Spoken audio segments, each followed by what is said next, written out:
10, 9, 8, 7, 6, 5, 4, 3, 2.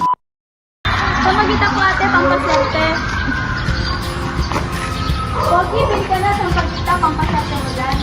Wala akong kailangan miss makakalis ka. Aba, suplado, pero sayang naman tong ganda ko kung hindi mo papansinin. Alam mo miss, kung wala kang magawa kundi mangulit, pwes makakalis ka na. Pwede ka pa naman, sa napapasungit mo. Nasaan na yun? Napakasungit mo, hindi ko na pa ibabalik. Pwede ka pa naman. Ate, magkano dito? Ikaw na naman.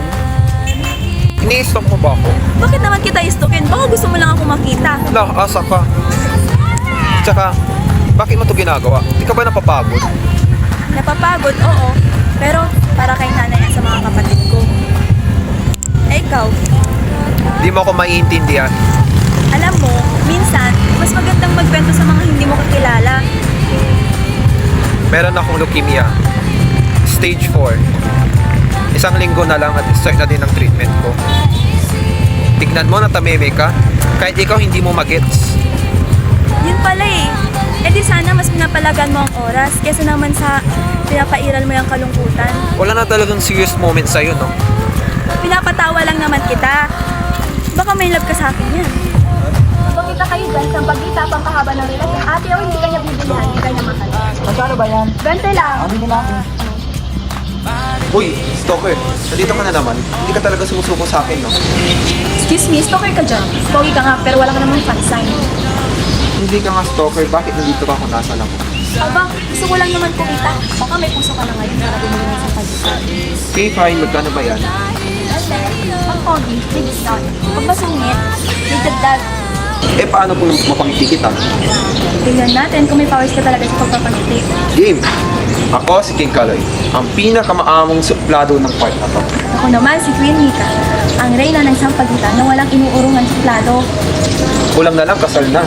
Tara sa simbahan. Eh wala ka lang sing-sing eh. Sino ko papakasal sa'yo? Eh, ano to? Napapaganda, napapaisip, napapangiti, Tara sa doon, pagluluto kita ng espesyal. Marunong naman ako magluto kahit pa paano. Naku, baka malasin mo pa ako. Pero tignan natin, baka makapasa sa panlasa ko. Tara na.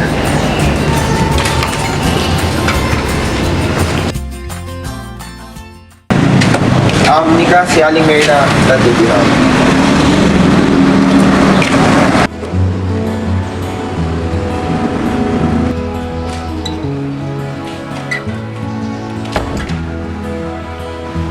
Aba, malinis ka rin pala sa bahay. Hindi ko na-expect.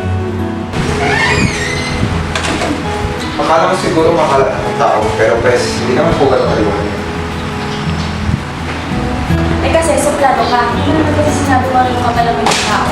Alam mo, bago lumalala ang balat, mag-share ka muna, baka gumuho na yung tiwala ko sa kalinisan. Hoy, ano nalutuin mo? Baka naman pansit canton lang yan, ha? Aray!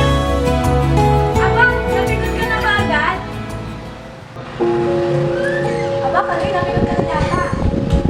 Kaloy? Kaloy, ano nangyari? Kaloy, ikaw, minagawa mo siya.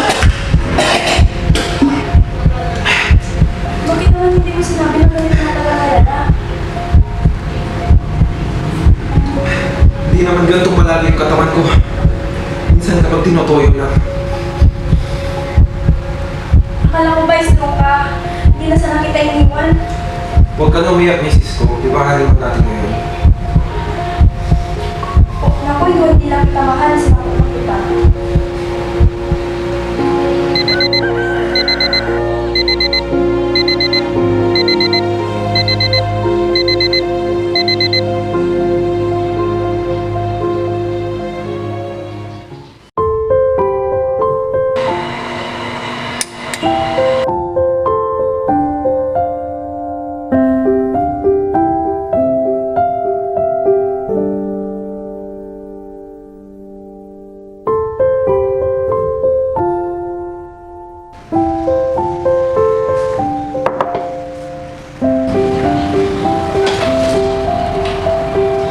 yung misis ko, breakfast is ready.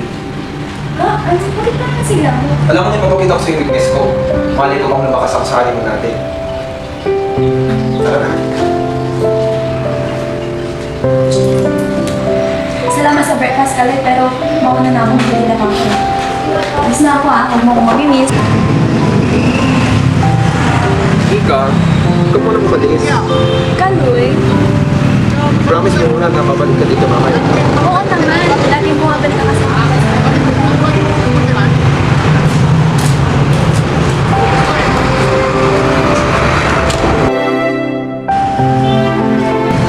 Kaloy?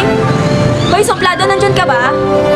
Hoy, huwag mo naman ako natakot. Kung natutulog ka, gigisingin talaga kita para sa rin. Nay, si Kaloy po. Bakit parang walang katawa-tawa sa higit niya? Anak, bukod ka na. Matagal nang wala si Kaloy. Pag-isang buwan nang wala siya. Pahingayin mo na siya. Nay, kasi sabi niyo, magkasama lang kami kanina, nag-almusal pa kami. Kumain at niyakap niya pa ako. Matagal nang walang nakatira dyan, anak. At hindi ka na rin dumadaan dito.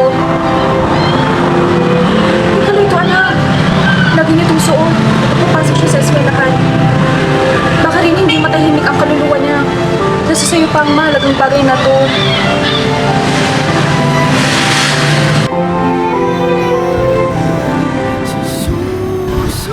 Pasensya ka na ha. Ang tagal ko bago bumalik. Pero kailangan kong gawin to. Alam mo ba, kaya ko to tinago. Hindi dahil gusto kong mangistorbo ng multo. Hindi rin dahil mahilig ako magtago ng mga bagay na hindi sa akin. Tinago ko to, Kaloy, kasi gusto kita. Noong una pa lang natin pagkikita, kahit masungit ka, kahit suplado ka, at laging pikon, may kung anong kulit sa'yo na nagustuhan ko. At syempre, gusto ko rin yung mga joke mong honeymoon na yan. Huwag mo akong kakalimutan sa kabilang buhay. Kaloy, pinapalaya na kita. Salamat sa lahat ng alaala. Salamat sa tawa, sa mga yakap, sa pagmamahal mo. Magpahinga ka na ha, at huwag kang mag-alala, okay na ako. Ikaw pa rin, Kaloy. Ikaw pa rin sa susunod na habang buhay.